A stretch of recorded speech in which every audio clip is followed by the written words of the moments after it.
Simply put, the meat of the action in Twilight Struggle is in the headlines and the action rounds. But how can you play those well? What aspects do you need to consider?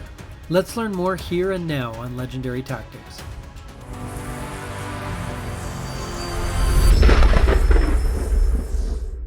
I remember when I first played Twilight Struggle, I was really struck by the idea of the headline phase. It is such a unique and interesting part of the game. And the action rounds, while more conventional, are interesting as well. Let's dig deeper on how they work. After the players receive their hand of cards, they must select a card whose event is triggered before the action rounds begin. These cards are placed face down and revealed simultaneously. Each revealed event must happen, and they do so in the order of their operation point value. Take note, as this is a key part of the strategy with headlines. Once the events have been resolved, the game moves into action rounds, in which each player plays a card, beginning with the Soviet player, resolving operations or events as required. How many action rounds are conducted depends on the turn of the game and certain game circumstances. Generally though, each player will have 6 action rounds in the early war and 7 for the rest of the game.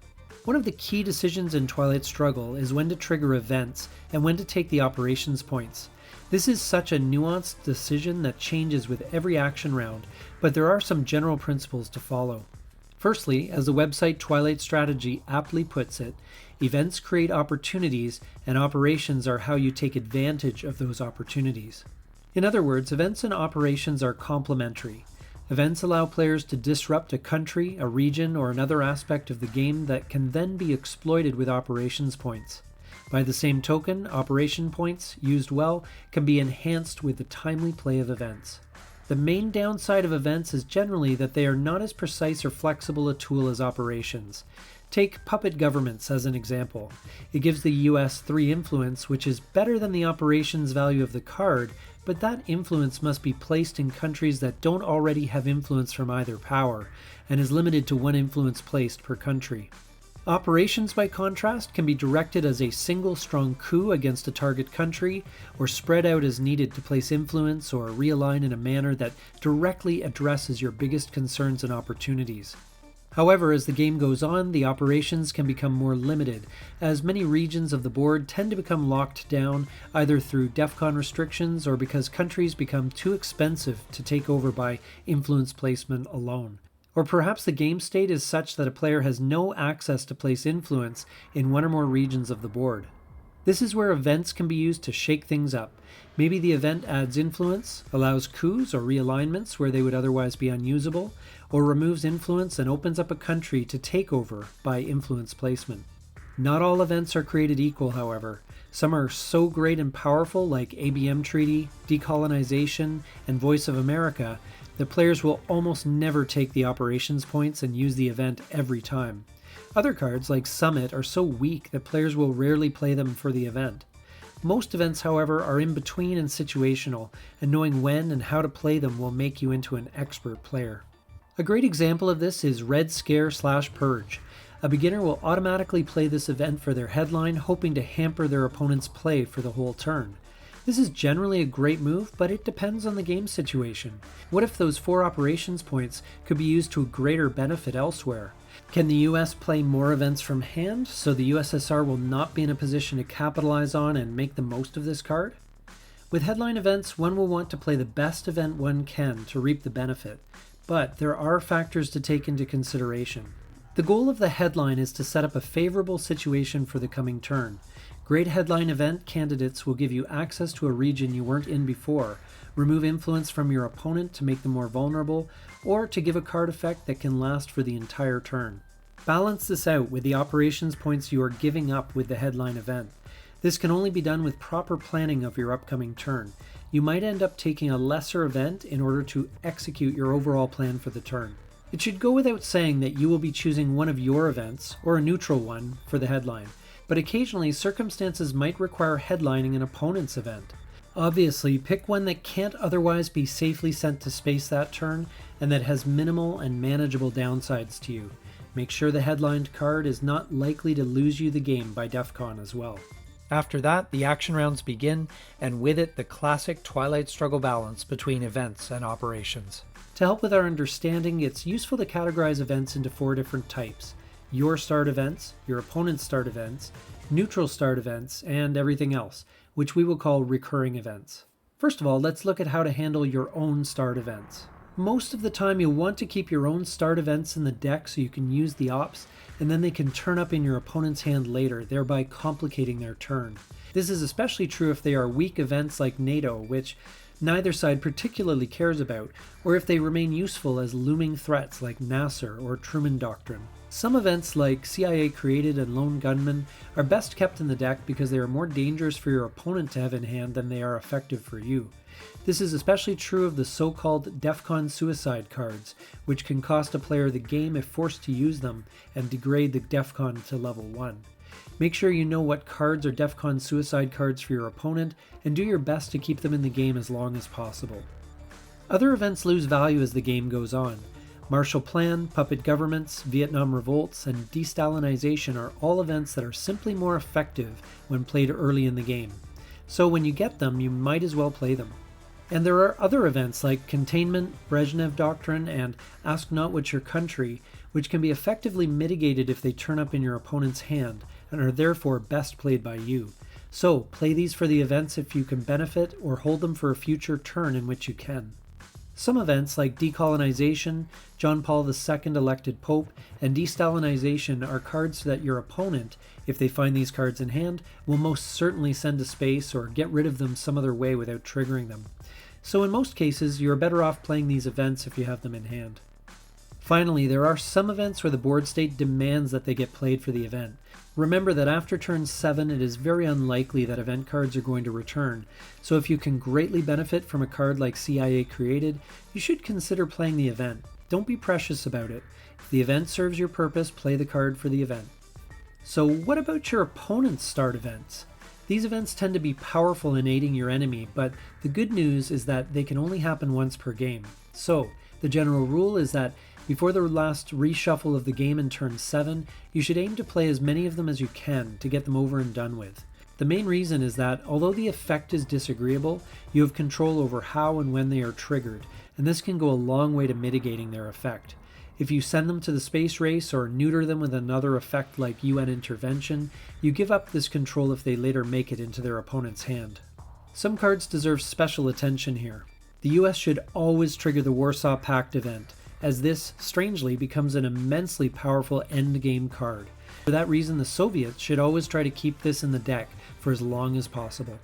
When a card like Sadat or De Gaulle leads France turns up, and the target country for the effect is empty, the effect can safely be played and then mitigated immediately afterwards with the operations points provided by the card. Always take the opportunity to play opponent's events when the effect is nullified or minimized. Some events are easily mitigated by playing them on the last action round of a player's turn. Cards like Brezhnev Doctrine, Containment, Iran-Contra Scandal, and the like will be effectively and easily neutralized in this way. Keep an eye out for the words remainder of the turn as a reminder. This way the events are safely removed from the game and won't be later picked up by your opponent. Blockade is a card that the US should prepare for and get out of the deck as soon as possible, even at the cost of a 3-ops card. This is a card you don't want to be hit with in the mid-war, and the looming threat of it will force you to alter your play. There are some of your opponent's start events that simply are unplayable, however, and must be sent to space. DEFCON suicide cards, De-Stalinization, The Reformer, Quagmire, or Bear Trap are all examples of events you cannot allow to happen. In the case of neutral start events, there aren't that many of them, and you are usually best to take them if you can make use of them. Keep in mind that if you don't take the effect and get them out of the game, they may turn up in the hand of your opponent later. And then there are the recurring events, which are basically everything else. The decision as to what to do with these cards is mainly to weigh the benefit or penalty of playing the card for the event versus the operations points the card provides. Junta is a great example. This card is almost always worth playing for the event, as the influence and benefit it provides is greater than the operations point value of the card, but it is limited in where the effect can be applied, and the game state might dictate that it be used for the ops value. When you are looking at one of your own event cards, a similar calculus must be performed. Which aspect of the card will provide the better benefit? Will you benefit more from using the event or the operations points? This depends on and changes with the game state. For example, one might need the operations points provided by 5-year plan or duck and cover early on, but the event might be more or less powerful and useful as the game goes on. When deciding what to do with your opponent's recurring event cards, it depends on how much you can live with the negative effect that comes along with those operations points. Sometimes it can be mitigated, at least to some degree. For example, with socialist governments, provided you have access to the negatively affected countries, the damage can be completely undone with the ops provided by the card, though it results in a dead action round.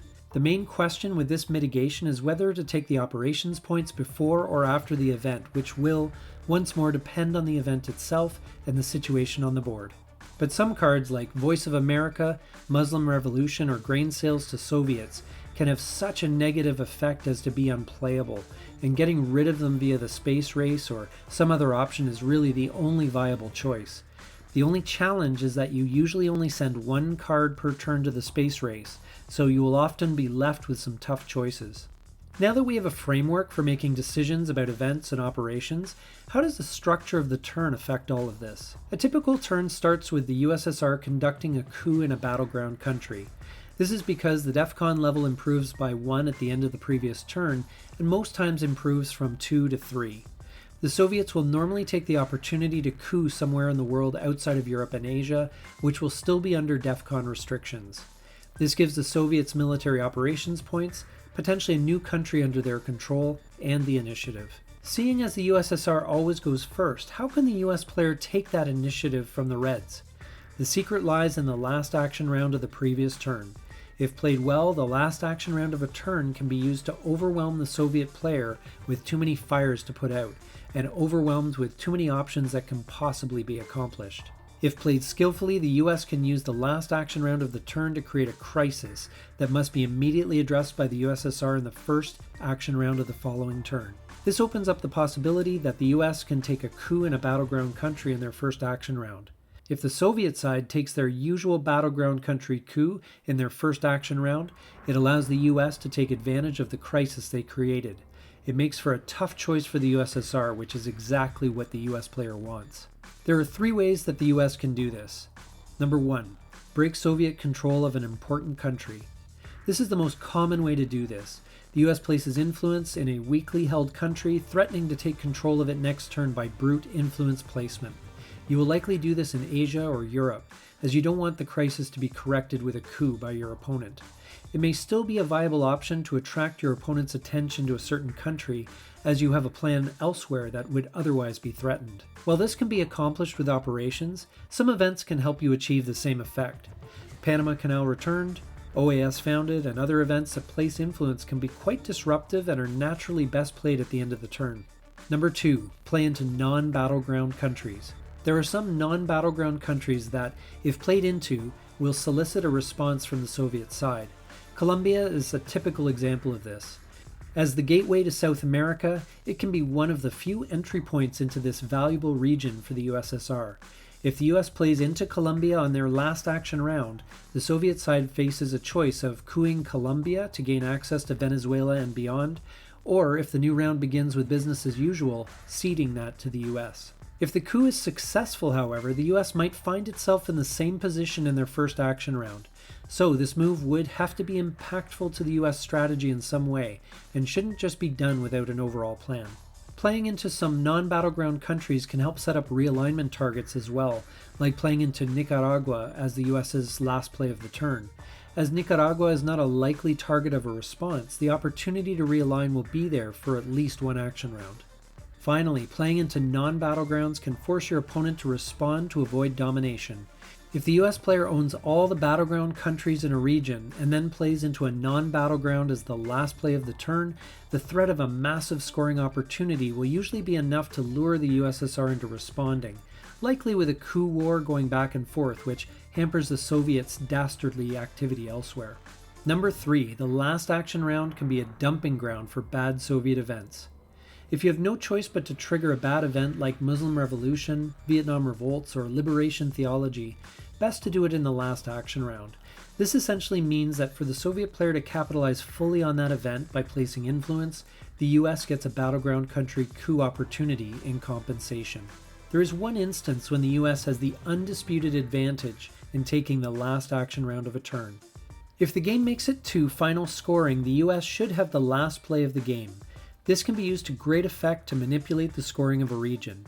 For example, breaking control of the only non-battleground controlled by the Soviets will degrade control or domination to merely presence. Or adding some last-minute influence to a region can result in US control or domination instead of presence. The absolute best card for the US to play as their last card of the game is Voice of America. This is because it can deny the USSR control or domination of a region, or even multiple regions, or it can give you domination of a region in final scoring. This can also be less elegantly accomplished with a High Ops card or events like Ussuri River Skirmish, Colonial Rear Guards, OAS Founded, or North Sea Oil. The USSR needs to keep this possibility top of mind in the late war. The best Soviet defense is to end the game before final scoring by getting 20 victory points, via war games, or by forcing the US into DEFCON suicide, or to use a card like Quagmire as your last play of the game, which wastes the final action round available to the US player. Hopefully, you ruin your opponent's perfect plan. This has been our analysis of how to best use your cards during the headline phase and action rounds. We hope this helped you improve your play of Twilight Struggle, and if it did, please take a moment to like, comment, and subscribe down below. This is Legendary Tactics.